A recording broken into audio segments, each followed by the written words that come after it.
Welcome back to the cordless vacuum guide, and in this video, we'll be looking at the two cordless wet dry vacuums I've tested over the past few weeks, the Dreame H11 Max and the Roborock Dyad. If you've watched these reviews, you'll know I'm a big fan of these products as each offers a level of cleaning efficiency not possible with a traditional mop. For this video, I'll be comparing the different aspects of these products, their similarities and differences, performance, and ultimately which option is better. There's a lot to unpack, so let's get into it. The Dreame H11 Max and Roborock Dyad are classified as cordless wet-dry vacuums, otherwise known as hard floor washers. These products are different from a traditional stick vacuum in that they continually mist water on the surface. These products' wet-dry functionality operates simultaneously, and there's no way of turning off the sprayer. So I wouldn't recommend any of these products for cleaning unsealed floors as the rollers will be damp during operation. Both products utilize a roller system for picking up wet and dry spills. One difference is that the Roborock Dyad has 3 rollers, with the rear rollers flush to the edges, versus the H11's single roller system. Roborock's 3-roller system has more surface area, offering better agitation during the stain tests, but it adds to the cleaning head's bulk. This design also helps it steer around furniture in tight spots, which I'll elaborate later in this video. The H11 single roller offers decent agitation on stains, but the passes weren't as clean, and you'll need more passes to clear the stains. Wet debris pickup is excellent for both products, as each got most of the debris, even chunky stuff like ketchup.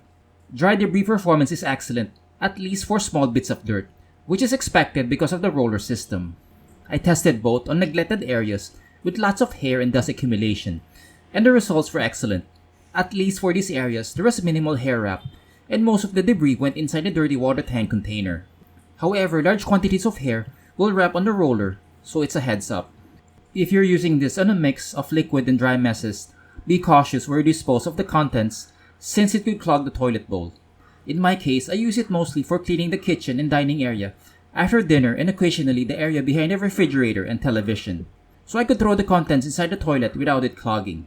Despite not having rollers flush to the edges, the H11 picked up liquid in this area with the same results as Roborock.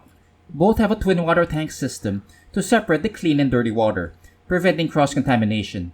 The Roborock Dyad has the larger clean and dirty water tanks, but it uses it up faster, maybe because it spritzes more water to compensate for the 2 additional rollers. Another similarity for these products is the open dirty water tank design, making disposal and cleaning straightforward.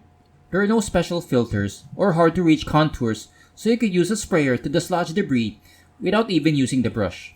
However, there are variations with the upper piece. The Roborock Dyad has a more complex design with a honeycomb-like outer filter pattern. This detachable bottom piece captures stuff like hair and gunk. The H11 Max design is simpler with an open face, so almost nothing sticks to it. Most debris will stay inside the dirty water tank like hair. I'd say both did well at keeping debris away from the primary filter, and I didn't need to clean it after all the torture tests, which are plus points for practicality. There are variations with the steering module. The Roborock Dyad utilizes a twin-axis system where the head goes up and down, then side to side. The plus for this design is it turns better around furniture, but the side-to-side movement prevents it from standing on its own without the charging base. The Dreame H11 Max has a simpler design with a fixed tube that hampers its turning radius. This fixed tube enables the H11 to stand on its own without the charging base, but it won't turn as sharply as the Roborock Dyad, and vertical steering isn't as responsive because of the single roller design. The H11 can't turn on a dime, hampering its ability to clean tight spots efficiently. This is a big deal for these wet-dry vacuums since it only picks up residue on the forward pass.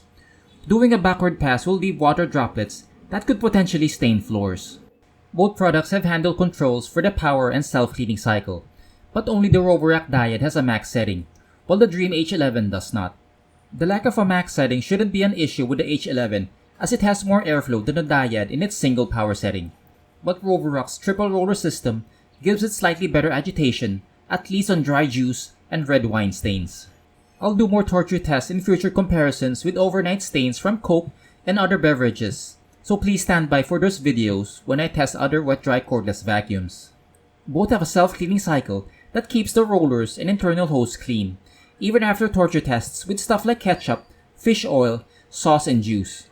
Though you'll need to clean the charging stand at least once a month, as debris accumulates, but it's not a daily task that will take a chunk of time. Both products have proprietary cleaning solutions if you need more cleaning power, but avoid using harsh chemicals inside the clean water tank as it can damage the internal components. Another similarity is the interactive screen, providing real-time data to consumers like battery percentage and potential error codes. The H11 screen is bigger with better readability, in my opinion, than Roborock's smaller screen. But I like Roborock's voice prompt better since it's louder and it's turned on by default.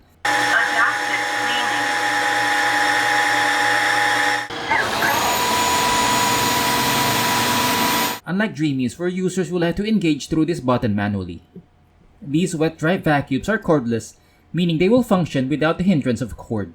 Both use lithium-ion batteries with the same clean runtime of 35 minutes.